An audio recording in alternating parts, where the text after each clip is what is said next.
Hello, everyone. Just got a quick update here on the auto industry. Looks not looking good. Next subprime crisis is here. 12 signs that a day of reckoning has arrived for the U.S. auto industry. I'll get back to this article here.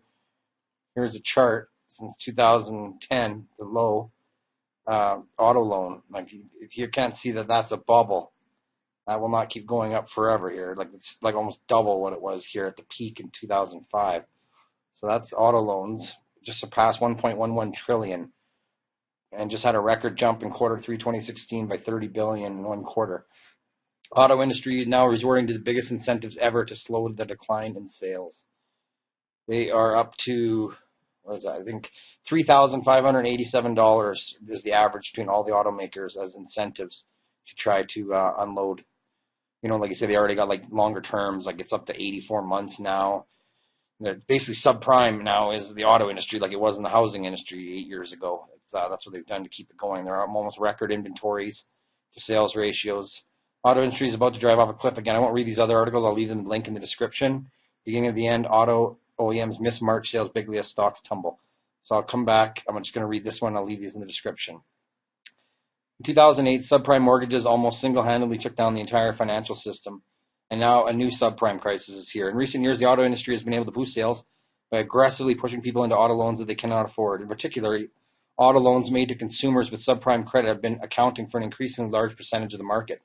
Fortunately, when you make loans to people that should not be getting them, eventually a lot of these loans are going to start to go bad.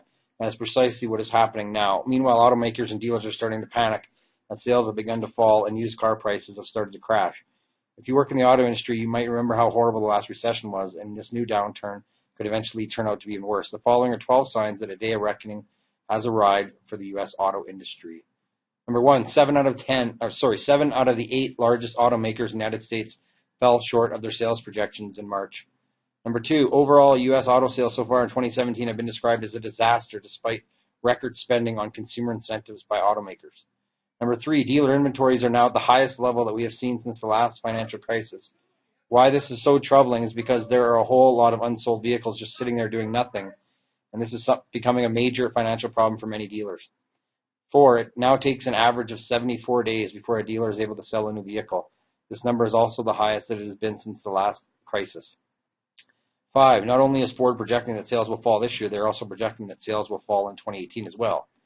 6, used vehicle prices are already starting to decline dramatically. Used vehicle price index from the National Automobile Dealers Association posted a 3.8% decline in February compared to the prior month. NADA also said wholesale prices fell 1.6%. 7, as I discussed yesterday, Morgan Stanley is projecting that used car prices could crash by up to 50% over the next 4 to 5 years. 8, right now more than 1 million Americans are behind in their payments on their auto loans. This is something that has not happened since the last financial crisis. Number 9, in 2017, U.S. consumers are more underwater on their auto loans than they have ever been before.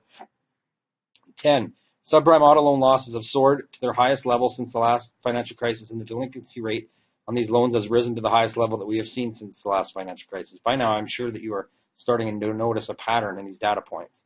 11, at this moment, approximately $200 billion has been loaned out by auto lenders to consumers with subprime credit. Number 12, just like with subprime mortgages in the run-up to the last financial crisis, subprime auto loans have been bundled together and sold as securities to investors. Just like the last time around, this has turned out to be a recipe for disaster. Many auto loans, including those considered subprime, are securitized and sold to investors. Morgan Stanley recently reported that the share of auto securities tied to deep subprime loans, those given to borrowers with FICO credit scores below 550, has risen from 5.1% in 2010, almost 6 times more, to 32.5% today, almost a third. It is said defaults on these bonds have risen significantly in the past 5 years. Almost a quarter of the more than $1.1 trillion in the U.S. auto loan debt is owed by subprime borrowers, and delinquency rates have hit their highest point in 7 years. In the old days, you could always count on the U.S. auto industry to bounce back eventually because of the economic strength of the average U.S. consumer. Unfortunately, middle class in America has been systematically hollowed out by long-term economic trends that our leaders in Washington, D.C. have consistently ignored. We have become a nation of economic extremes. There are more millionaires in this country than ever before, but meanwhile, poverty is exploding in communities all over the country. If you live in a prosperous area, things may be going great where you live for the moment, but as Gallup has discovered, an all-time record high percentage of Americans are worrying a great deal about hunger and homelessness these days.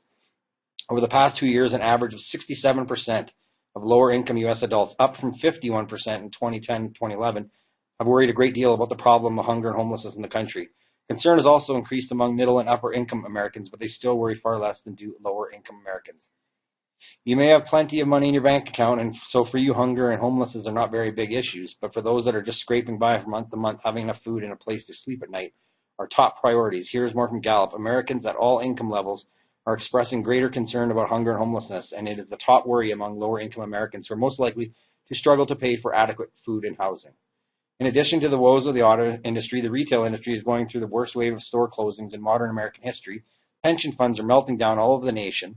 Stocks are primed for a crash of epic proportions. Things are lining up just right for the kind of scenario that I laid out in the beginning of the end, but unfortunately, most people are not listening to the warnings. The same thing happened just before the great crisis of 2008. All the warning signs were there well in advance. Many of the experts were warning about what was coming as early as 2005. But because it did not happen immediately, a lot of people greatly mocked the warnings. But in the fall of 2008 arrived, and all the mockers suddenly went silent.